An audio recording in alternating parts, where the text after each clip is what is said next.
সাংঘর্ষিক কিছু থাকবে সেটা গ্রহণযোগ্য হবে না। বলে হুজুর এই কথা আপনারা কিভাবে বলেন, এটা কি জাতি মানবে? আমি বললাম কেন মানবে না?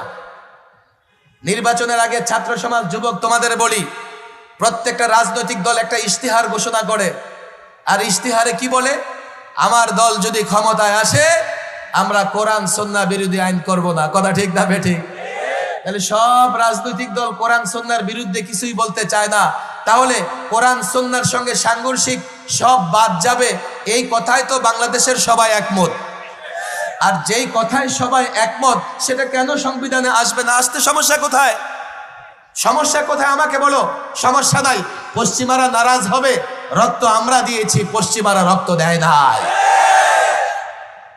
আরেকটা কথা আমি বলেছি, সর্বশেষ নবী, আজকে খতমে নবুয়ত মহাসম্মেলন, সর্বশেষ নবী, সর্বশ্রেষ্ঠ নবী মুহাম্মদ